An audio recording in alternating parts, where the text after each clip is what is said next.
दोस्तों game of bitcoins channel पर आज एक और जेम प्रोजेक्ट मैं आपके लिए लेके आया हूँ और ये है स्टैंडर्ड प्रोटोकॉल।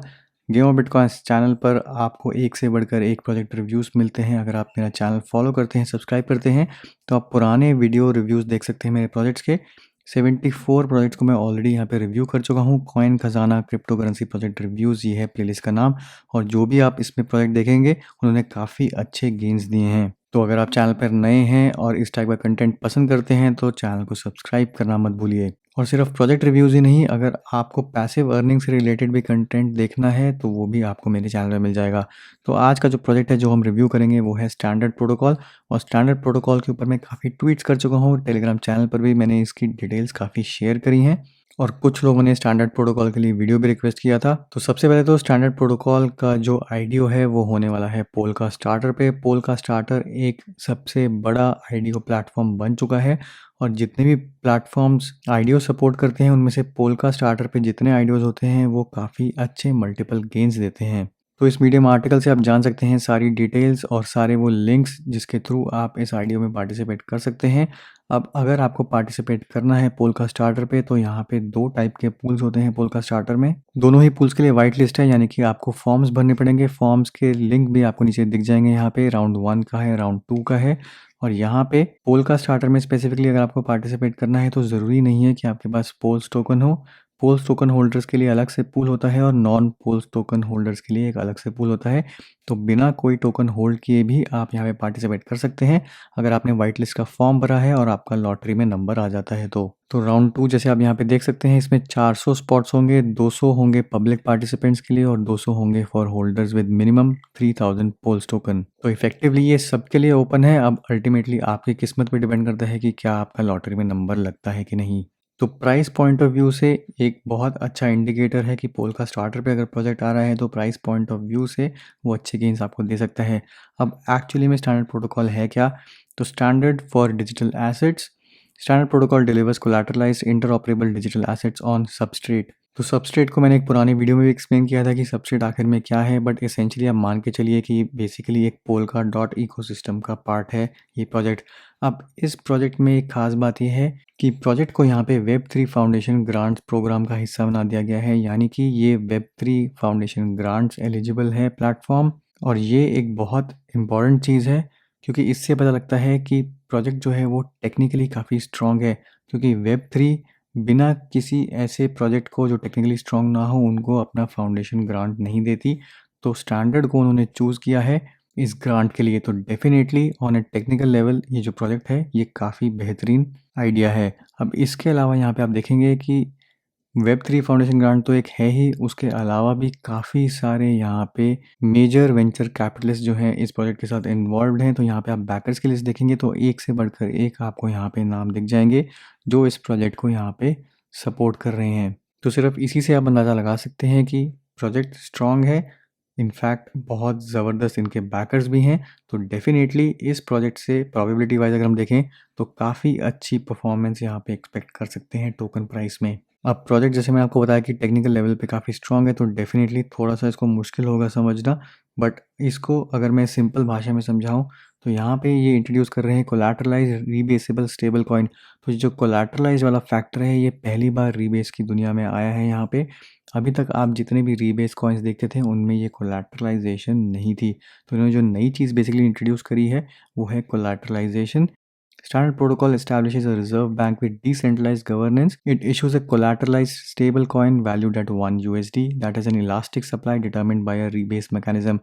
तो rebase mechanism elasticity आपको ध्यान होगा एम्पल फोर्थ से स्टार्ट हुई थी, बट यहाँ पे आपको जो एम्पल फोर्थ में रीबेसिंग का खतरा था वो यहाँ पे नहीं है क्योंकि इससे आप डिटैच्ड रहते हैं अगर आप अलग से टोकन लेते हैं स्टैंडर्ड का। तो स्टैंडर्ड प्रोटोकॉल में एक नहीं यहाँ पे 3 टोकन्स हैं, तीनों के बारे में हम थोड़ी देर में डिस्कस करेंगे। बट यहाँ पे वो एम्पल फोर्थ वाला खतरा आपको नहीं है जहाँ पे आपके टोकन्स कम होने लग जाते हैं, बढ़ने लग जाते हैं। रीबेसिंग यहाँ पे है बट वो सिर्फ यहाँ पे इनके स्टेबल कॉइन के लिए है। इसके बाद लेवरेज एवरीथिंग। तो स्टैंडर्ड प्रोटोकॉल जो है वो बेसिकली एनेबल करता है लेवरेज ट्रेडिंग आप कर सकते हैं वर्चुअल स्टॉक्स पे, कमोडिटीज़ पे, सिंथेटिक एसेट्स जो बिल्कुल सिंथेटिक्स प्रोटोकॉल है या कोई भी और ऐसा मिरर प्रोटोकॉल जैसा आप समझ लीजिए, जहाँ पे आप सिंथेटिक एसेट्स कंपेयर कर सकते हैं, क्रिएट कर सकते हैं, वही सारी चीज़ यहाँ पे भी आपको स्टैंडर्ड प्रोटोकॉल में भी देखने को मिल जाएगी। तीसरी जो चीज़ है permissionless access to liquidated assets. तो अगर यहाँ पे आप लेवरेज ट्रेडिंग करते हैं और अगर आपकी लिक्विडेशन होती है तो यहाँ पे जो लिक्विडेटेड एसेट्स होंगे उनको प्लेस कर दिया जाएगा ऑटोमेटेड मार्केट मेकर में इंस्टेड ऑफ एन ऑक्शन। तो यूजुअली जब भी लिक्विडेट होते हैं एसेट्स वो ऑक्शन में चले जाते हैं, बट यहाँ पे ये लोग उनको प्लेस कर देंगे ऑटोमेटेड मार्केट मेकर में। तो यहाँ से अपॉर्चुनिटी बन जाती है यूजर्स के लिए to buy these at discounted prices. तो ये कुछ इनके प्राइमरी फीचर्स हैं जो उन्होंने यहाँ पे एक्सप्लेन किए हैं, जो स्टैंडर्ड प्रोटोकॉल को बेसिकली बाकी सारी रीबेस वाली प्रोटोकॉल से थोड़ा डिफरेंट बनाती है, इनफैक्ट काफ़ी डिफरेंट बनाती है। एडवाइजर्स टीम की लिस्ट आप नीचे यहाँ पे देख सकते हैं और यहीं पे आपको दिख जाएगा वाइट पेपर और इनकी वेब3 फाउंडेशन ग्रांट की एप्लीकेशन। अब इनकी थोड़ा सा अगर मैं डिटेल में जाऊँ तो चलते हैं यहाँ पे इंट्रोडक्शन पे, जहाँ पे स्टैंडर्ड प्रोटोकॉल को और थोड़ा डिटेल में एक्सप्लेन किया है। तो collateralise rebasable stable coin for digital asset standard. तो स्टैंडर्ड प्रोटोकॉल को आप एक तरीके से second generation algorithmic stable coin भी मान सकते हैं, क्योंकि यहाँ पे लिखा है कि first generation algorithmic stable coin जो है उनमें कोलैटरलाइज्ड एसेट्स नहीं होते, जबकि स्टैंडर्ड प्रोटोकॉल के अंदर ये एक ऐसा एल्गोरिथमिक स्टेबल कॉइन है जहाँ पे एक इंडेक्स ऑफ डिजिटल एसेट्स भी है वॉल्ट के अंदर। तो सिंपल वे में इन्होंने यहाँ पे एक्सप्लेन किया है, जब भी प्राइस ऑफ एसेट्स, जो भी एसेट्स पड़े हैं उनका इंक्रीज होता है प्राइस, तो टोकन प्राइस जो है वो भी अप्रिशिएट करेगा। और क्योंकि टोकन प्राइस अप्रिशिएट किया है तो नए टोकन्स जो है वो मिंट किए जाएंगे to the seigniorage pool in order to maintain the peg of $1। तो $1 का जो पेग है मेंटेन करने के लिए नए टोकन्स मिंट किए जाएंगे और उनको पूल में डाला जाएगा। अब यही जब प्राइस जो भी वॉल्ट के जो एसेट्स हैं उनका डिक्रीज होता है तो जो टोकन प्राइस है वो नीचे जाएगा, और उस केस में क्या होगा कि जो वॉल्ट है वो इशू करेगा bonds to remove tokens from the circulating supply and stabilise the price at $1। तो ये कुछ मैकेनिज्म है जो ये फॉलो करेंगे, बट ये पूरा प्योरली एल्गोरिथमिक नहीं है, ये डिपेंड कर रहा है जो भी डिजिटल एसेट्स हैं जिनको कोलैटराइजेशन के ऊपर यहाँ पे ये रीबेसिंग चल रही है उन पर। तो करंट जो प्रॉब्लम्स हैं जो अभी आज की डेट में एल्गोरिथमिक स्टेबल कॉइन फेस करते हैं वो यहाँ पे डिटेल करी हुई हैं, उनका सॉल्यूशंस बताया हुआ है कि क्या फ़िलहाल सॉल्यूशन यहाँ पे अवेलेबल है और स्टैंडर्ड उसको कैसे यूज़ कर रहा है। तो स्टैंडर्ड प्रोटोकॉल में जैसे मैंने आपको बताया कि यहाँ पे 3 टोकन्स हैं, तो उसके लिए मैं लेके चलता हूँ यहाँ पे आपको टोकनॉमिक्स में, और यहाँ पे टोकन्स में जब आप जाएंगे तो टोकन्स पे अगर आप क्लिक करेंगे तो यहाँ पे आपको दिखाएगा 3 टोकन्स जो स्टैंडर्ड प्रोटोकॉल अपने प्रोटोकॉल के अंदर यहाँ पे लेके आ रहा है। सबसे पहला है मीटर। मीटर क्या है? जो इज़ अ स्टेबल कॉइन। तो ये है वो स्टेबल कॉइन जो $1 के पास पेग्ड रहेगा, which is synthetically generated by the protocol standard system. Holders can use meter to use as a medium of exchange buy bonds और farm tokens in the standard system. तो ये basically आप समझ लीजिए ये एक यूएसडी है स्टैंडर्ड प्रोटोकॉल का जिसका नाम है मीटर। इसके बाद है लिटर। लिटर यानी कि LTR is a liquidity provider token that represents a share from the AMM module. तो ऑटोमेटेड मार्केट मेकर का जो मॉड्यूल है उसका जो शेयर है वो डिनोट कर रहा है लिटर, और ये यूनिस्वैप के LP टोकन्स के बराबर है। तीसरा जो है जिसको आप पोल्स पे, पोल का स्टार्टर पे खरीदेंगे, वो है स्टैंडर्ड, और ये है इनका गवर्नेंस टोकन। तो ये है नेटवर्क एंड गवर्नेंस टोकन।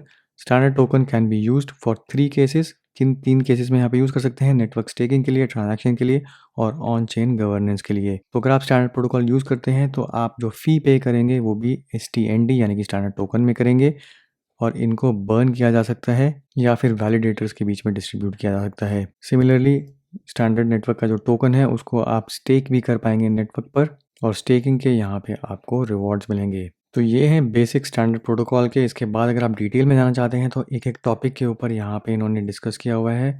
फिलहाल काफ़ी सारी चीज़ें जो हैं वो ऑन गोइंग है, जो अंडर अभी डेवलपमेंट है। तो डेफिनेटली अगर आप इस प्रोजेक्ट पे नज़र रखना चाहते हैं तो इन सब टॉपिक्स को आके पढ़ सकते हैं जब भी ये अपडेट हो। अब फाइनली जहाँ तक रही टोकन प्राइस की बात, तो वो आपको इस पेज पे यहाँ पे दिख जाएगी। जो टोटल टारगेट है इनका आईडीओ सेल का वो है $3,25,000 का।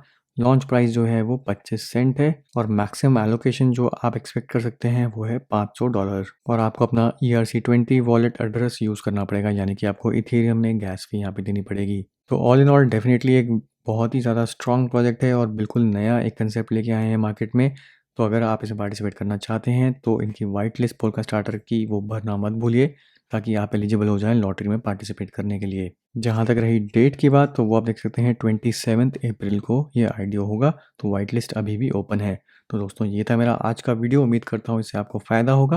वीडियो को ज़रूर लाइक करिए, शेयर करिए, चैनल को सब्सक्राइब करना मत भूलिए। मिलता हूँ मैं आपसे अगले वीडियो में, तब तक के लिए हैव अ सेफ इन्वेस्टमेंट।